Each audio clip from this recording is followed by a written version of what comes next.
श्री स्वामी समर्थ.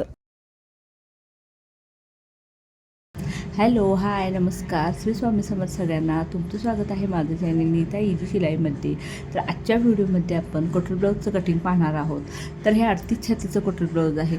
मी आधीच्या 2-3 व्हिडिओमध्ये मी तुम्हाला 38 छातीचं कॉटन ब्लाऊज दाखवलं होतं. त्याचे पाठीमागील गळे डीप होते, पण याचा पाठीमागील गळा हा 7.5 इंच आहे, म्हणून तुम्हाला मी हे कटिंग दाखवत आहे.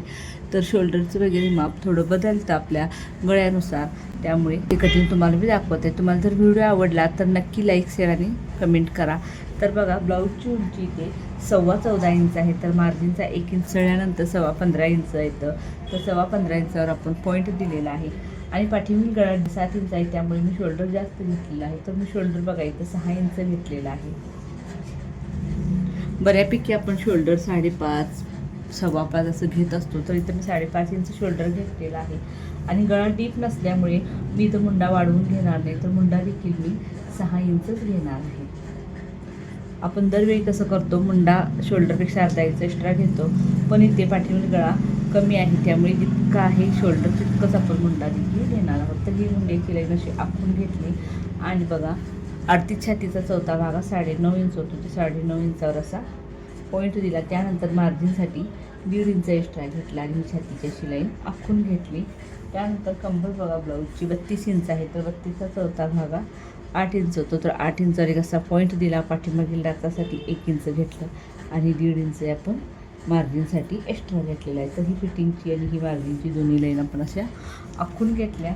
त्यानंतर बघा, आता आपल्याला गळा रुंदी किती घ्यायची आहे बघा. पाठीमागील गळा कमी आहे, 7.5 इंच आहे, त्यामुळे गळा रुंदी इथं मी 2.5 इंच घेतलेली आहे. पाठीमागील गळे जर डीप असतील तर 2.25 किंवा 2 किंवा 2.25 देखील आपल्याला गळा रुंदी कधी कधी घ्यावी लागते.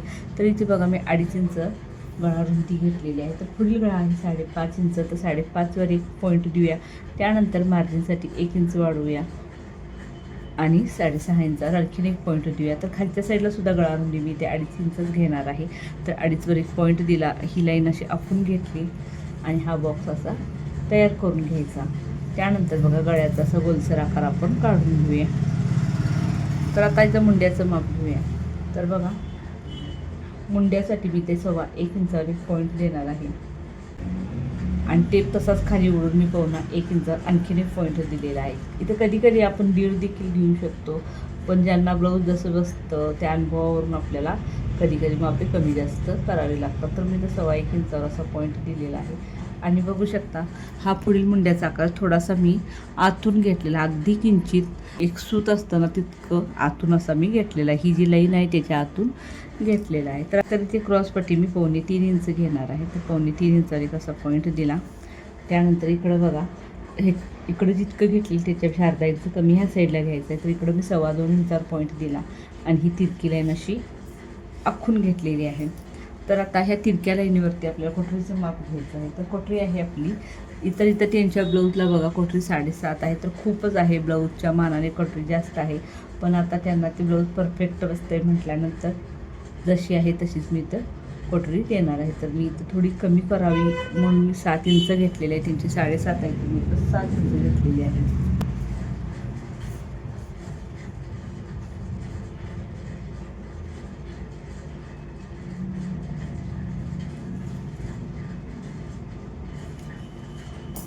आणि इथून बघा, आतल्या साईडला टेप असा तिरका ठेवून 2.5 इंचावर असा पॉईंट द्यायचा आहे.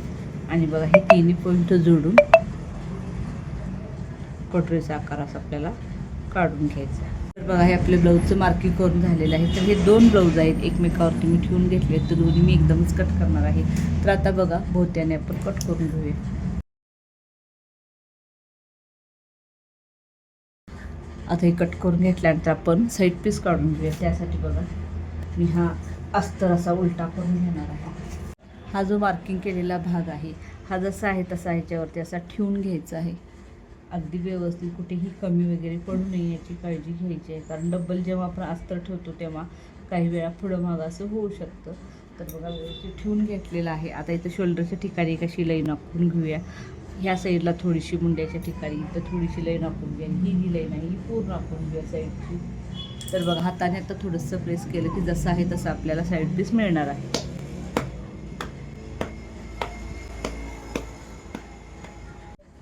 तर बघू शकता ती साईड पीसचा आकार उठलेला आहे. तर मला स्पष्ट दिसायला लागला. तुम्हाला कदाचित थोडासा पुसट दिसत असेल तर मी असं आहे असं याच्यावरून कट करून घेणार आहे.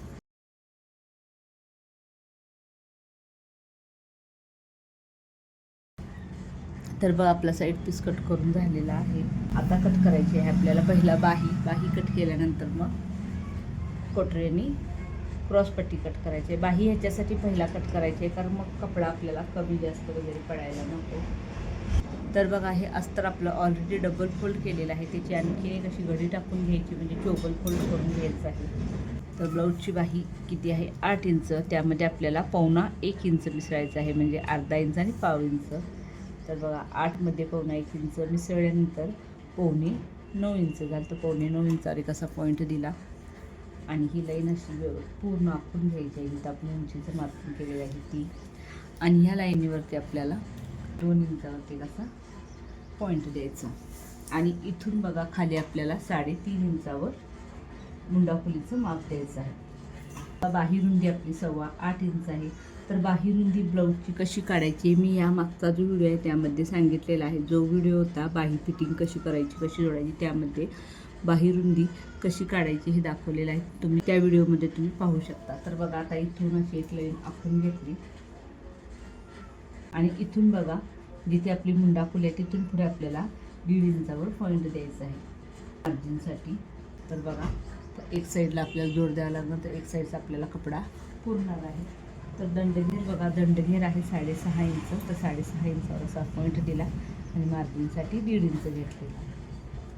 तर अशा पद्धतीने आपल्याला फक्त एकाच साईडला थोडासा जोड द्यावा लागणार आहे. आणि इथून बघा आपल्याला असं थोडासा ह्याच लाईनीला थोडासा असा ओलसर आकार करून हा आकार काढून घ्यायचा आहे.